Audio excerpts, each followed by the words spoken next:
Good morning student, welcome in bright online classes. हमारा chapter चल रहा था synthetic fibres and plastic. Synthetic fibre का मीन्स होता है संश्लेषित रेशा। तो उनके बारे में हम स्टडी कर रहे थे कि जो हम कपड़े पहनते हैं अलग अलग टाइप के, वह रेशों से मिलके बना है, मतलब फाइबर से मिलके बना है। जैसे कि हम नायलॉन, सिल्क, कॉटन, ये अलग अलग तरीके के कपड़े हैं वह वियर्स करते हैं। तो ये जितने भी क्लॉथ्स हैं वह अलग अलग फाइबर से मिलके बने होते हैं। तो फाइबर सब है टू टाइप्स के होते हैं, नेचुरली फाइबर्स एंड आर्टिफिशियल, जिनको हम सिंथेटिक या ह्यूमन मेड फाइबर्स भी कह सकते हैं। नेचुरली फाइबर्स वो फाइबर्स होते हैं जो हमें प्लांट या एनिमल के द्वारा प्राप्त होते हैं।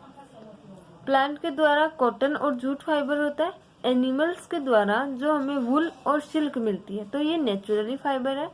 लेकिन सिंथेटिक फाइबर क्या होते हैं, केमिकल्स के द्वारा इंडस्ट्री में बनाए जाते हैं। वह छोटे छोटे जो केमिकल्स है उनका केमिकल बॉन्ड बनाया जाता है कि सिंगल मोनोमर्स होते हैं, उनको जॉइंट करके पॉलीमर्स का रूप दिया जाता है, जिससे ये एक फाइबर्स में कन्वर्ट हो जाते हैं। तो हम उनके बारे में स्टडी कर रहे थे।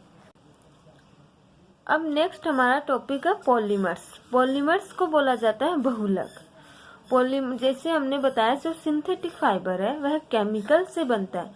तो केमिकल्स में क्या होता है, एक मॉलिक्यूल है, जैसे कि कोई जैसे कॉटन है, कॉटन सेल्यूलोज से मिलता है। तो सेल्यूलोज किससे बनता है, ग्लूकोज की बहुत सारी यूनिट है, उनको कंबाइन किया जाता है, मतलब उनको जोड़ा जाता है। जैसे कि glucose plus glucose plus glucose, तो जैसे ये ग्लूकोज की एक श्रृंखला बन रही है, यह श्रृंखला बन के सेल्यूलोज का फॉर्मेशन करती है। तो ये सेल्यूलोज है वह कॉटन का फॉर्मेशन करने में, कॉटन फाइबर्स बनाने में हेल्पफुल है। तो यह जो ग्लूकोज का एक मॉलिक्यूल है वह मोनोमर है, सिंगल यूनिट है तो मोनोमर है। लेकिन जब ये सेल्यूलोज बनती है तो वह पॉलीमर्स का रूप ले लेती है। तो हम स्टडी करेंगे पॉलीमर्स के बारे में। पॉलीमर्स क्या होते हैं, तो पॉलीमर्स के बारे में हम स्टडी करेंगे। पॉलीमर्स क्या होता है, ए polymer is a very large unit form by the combination of a large number of smaller molecule called monomers joined end to end by chemical bond। Polymers क्या होंगे, पॉलीमर्स एक लार्ज यूनिट होती है जो जितने भी स्मॉलर मॉलिक्यूल है, smaller molecule को कहा जाता है मोनोमर्स। तो जो स्मॉलर मॉलिक्यूल है वह केमिकल बॉन्ड के द्वारा एंड टू एंड जॉइंट होते रहते हैं, या कम जॉइंट होने से एक श्रृंखला बनती है जिसे हम पॉलीमर्स कहेंगे। यहाँ पर से देखते हैं पॉलीमर्स किसे कहा जाता है। पॉलीमर्स है वह एक लार्ज यूनिट होती है जो कि लार्ज नंबर की बहुत सारे स्मॉलर मॉलिक्यूल, जिसे हम मोनोमर्स कहते हैं। स्मॉलर मॉलिक्यूल्स मोनोमर्स के कंबाइन होने से, एंड टू एंड जॉइंट होने से जो केमिकल्स बॉन्ड के द्वारा, तो वह पॉलीमर्स का फॉर्मेशन करती है। जैसे कि एग्जाम्पल लेते हैं कि एक नेकलेस होता है, कि जैसे हम नॉर्मली नेकलेस होते हैं उनमें छोटी छोटी बीड्स होती है, मतलब मोती होती है, एक सिंगल मोती होती है, सिंगल बीड्स है, तो वह मोनोमर्स है। लेकिन जब सिंगल बीड्स को हम एक थ्रेड में पिरो देते हैं, मतलब एक थ्रेड के अंदर डाल देंगे, छोटी छोटी मोनोमर्स की एक चेन बना लेंगे, तो इससे कंप्लीट नेकलेस का फॉर्मेशन हो जाएगा। जब ये सिंगल बीड्स रहेगी तब उसे हम मोनोमर्स कहते हैं।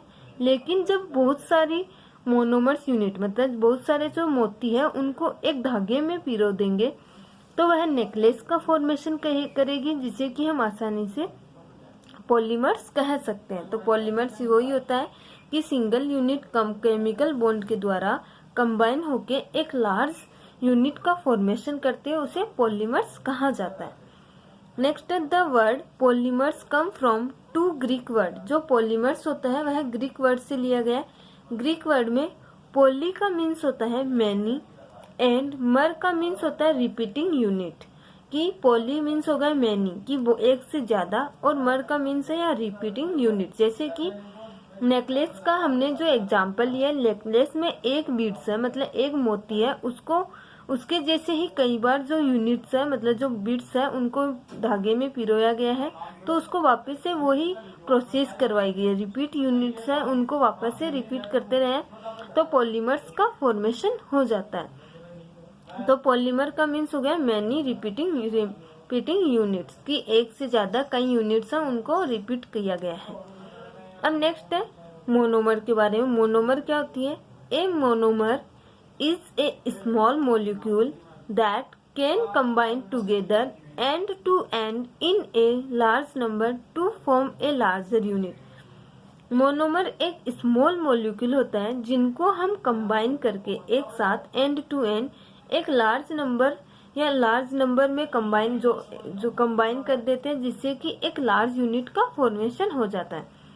पॉलीमर्स का ये अपोजिट है। पॉलीमर्स में सिंगल यूनिट को कंबाइन करके लार्ज यूनिट बनाया गया। अब इसमें बताया गया है मोनोमर्स होती है वह स्मॉल मॉलिक्यूल होते हैं जो कंबाइन होके लार्ज नंबर है मतलब बहुत सारे लार्ज नंबर कंबाइन होके एक लार्जर यूनिट का फॉर्मेशन करते हैं।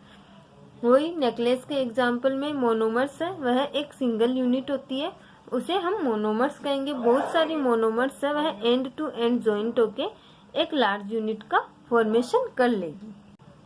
नेक्स्ट है polymerisation is a process of joining together a large number of smaller molecule monomers to form a very large molecule polymers. Polymerisation क्या होती है? मतलब पॉलीमराइजेशन का मीन्स होता है बहुलीकरण। पॉलीमर्स का मीन्स होता है बहुलक। पॉलीमराइजेशन मतलब बहुलीकरण। बहुलीकरण क्या होता है कि बहुत सारे छोटे छोटे मॉलिक्यूल मोनोमर्स है वह एक लार्ज मॉलिक्यूल का फॉर्मेशन करते हैं जिसे हम पॉलीमर्स कहते हैं। तो ये जो प्रोसेस होती है उस प्रोसेस को पॉलीमराइजेशन मतलब बहुलीकरण कहा जाता है। कि हम कोई भी वर्क करते हैं तो उसको कुछ नाम देते हैं। जैसे इसमें छोटे छोटे स्मॉल मॉलिक्यूल्स मोनोमर्स है वह कंबाइन होकर लार्ज मॉलिक्यूल का फॉर्मेशन करेंगे तो उस प्रोसेस को हम पॉलीमराइजेशन मतलब बहुलीकरण कहेंगे।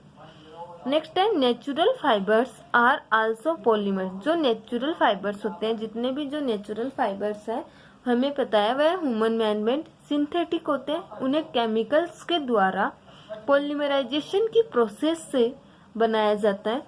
तो नेचुरल फाइबर्स है वह पॉलीमर्स होते हैं। एक एग्जाम्पल लिया गया cotton fibre is a polymer. जो कॉटन फाइबर है वह एक पॉलीमर है made up of cellulose. Mainly जो कॉटन होते हैं वह किससे बने होते हैं? सेल्यूलोज। अब सेल्यूलोज किससे बना है? It is made of many glucose monomer. कि जो सेल्यूलोज कॉटन फाइबर है वह सेल्यूलोज से मिलकर बना है। तो सेल्यूलोज है वह पॉलीमर्स है। लेकिन ये पॉलीमर्स का फॉर्मेशन किससे हुआ है? एक छोटी छोटी सिंगल यूनिट है ग्लूकोज की उनसे मिलके बना हुआ है। तो ग्लूकोज है उसे मोनोमर कहा गया है। जैसे एग्जाम्पल में दिखाया गया glucose plus glucose plus glucose plus glucose. ये क्या है? Joining together of A large number of glucose molecule. की बहुत सारे जो ग्लूकोज मॉलिक्यूल है उनको एक साथ ज्वाइंट किया गया है। और जब ग्लूकोज के मॉलिक्यूल कंबाइन हो रहे हैं केमिकल बॉन्ड के द्वारा कि जो हमने ग्लूकोज दिखाए गए हैं वह बॉन्ड के द्वारा कंबाइन होंगे तो उससे किसका फॉर्मेशन होगा? सेल्यूलोज। तो सेल्यूलोज यहाँ पे किसका है? कॉटन की। जो कॉटन है वह क्या है? पॉलीमर है। और किससे बना है? सेल्यूलोज से मिलके बना है। तो ग्लूकोज के कंबाइन होने से सेल्यूलोज का फॉर्मेशन हो रहा है जिसे कि हम कॉटन फाइबर्स बताएंगे। कॉटन फाइबर का फॉर्मेशन करवाया गया है। तो ये प्रोसेस क्या कहलाएगी? पॉलीमराइजेशन। वापस से हम देखते हैं हमने सबसे पहले पढ़ा है पॉलीमर। पॉलीमर क्या होता है कि एक छोटे छोटे जो मोनोमर्स होते हैं जो सिंगल यूनिट होती है वह कंबाइन होती है केमिकल बॉन्ड के द्वारा उससे पॉलीमर का फॉर्मेशन होता है मतलब बहुलक बनता है। मोनोमर सिंगल यूनिट होती है।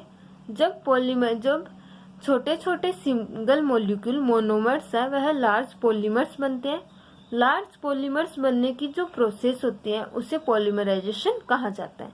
एग्जाम्पल लिया गया है नेचुरल फाइबर्स में। नेचुरल फाइबर्स में जो कॉटन होता है वह सेल्यूलोज से मिलके बना होता है। जो सेल्यूलोज है वह एक पॉलीमर है। सेल्यूलोज पॉलीमर है तो उसमें मोनोमर कौन सी यूनिट ली गई है, ग्लूकोज। एग्जाम्पल में दिखाया गया है कि जब काफी ग्लूकोज के मॉलिक्यूल हैं एक दूसरे से केमिकल बॉन्ड के द्वारा कंबाइन होते हैं तो उनसे सेल्यूलोज का फॉर्मेशन होता है। सेल्यूलोज का फॉर्मेशन हुआ है तो यह कंप्लीट प्रोसेस है, उसे पॉलीमराइजेशन कहा जाएगा।